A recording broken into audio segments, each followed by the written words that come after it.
They really sold the role by saying, you know, if your kid doesn't sleep all night, you can work in the afternoon, take a nap with him. Your child is your number one responsibility. And I just thought this would be a great role for this time in my life. Andrea Vuleta-Jensen of Jordan jumped at the chance to take a full-time remote position in February of last year as a project manager with MSP Agency in Minneapolis, a content marketer behind Minneapolis.St. Paul and Twin Cities business magazines. This was me going back into the workforce, and one of the hardest times in 2020, 2021 is the daycare situation and finding a job that is understanding of my current position with this child at home. So I just thought, this would be good. This would work. It really sounded like the perfect fit at the time. It did, yep. For 9 months, the arrangement went smoothly, with Jensen working with graphic designers and writers from her basement, until an email mandating the COVID-19 vaccine arrived in her inbox. What am I going to do? I just bought a house a week prior. How am I going to pay for this house? I have a 1-year-old at home. How am I going to pay for living costs?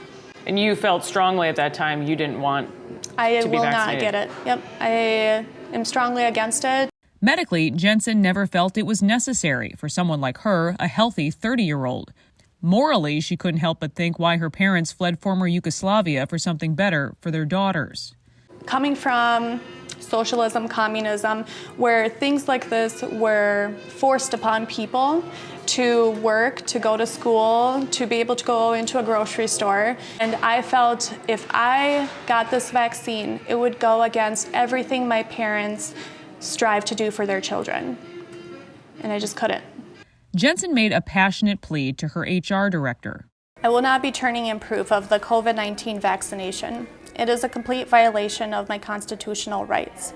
To force upon a vaccination or you lose your job is exactly why my parents moved my sister and I to the United States. Asking proof of vaccination from a permanent work-from-home employee is completely unnecessary and unethical. It can be compared to me asking my coworkers to put on a face mask while we are on a Teams call. It makes zero sense. I had my mom, dad, sister, and husband all doing their research, trying to find a way I can keep my role, or how I can fight this, or just what I should do. But honestly, I was, for the first time in my life, experiencing anxiety, and I was having a hard time pulling myself out of it. I was told that I will be placed on unpaid leave starting November 1st.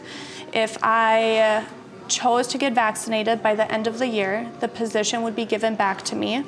With no intention of getting the vaccine, she had no choice but to move on with few options last year, taking the pay cut and working as a freelancer. This is counting every dollar that we spend now. I truly could not go anywhere because this is a policy that is being forced upon all companies.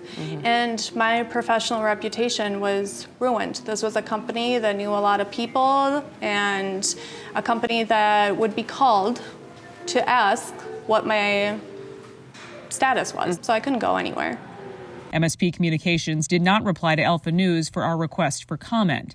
Now, as some companies have dropped the mandate and the Supreme Court has weighed in, Jensen can't help but wonder why it ever went this far. Being told that we could all be treated equally now is so unjust, and people's lives were ruined. At that time, my life was ruined. My professional career was ruined, and so many other people's lives were ruined as well.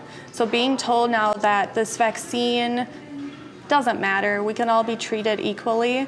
What about everyone that lost their jobs, that lost their homes, lost their lives? What about them? Do we just forget about them? It's just not right.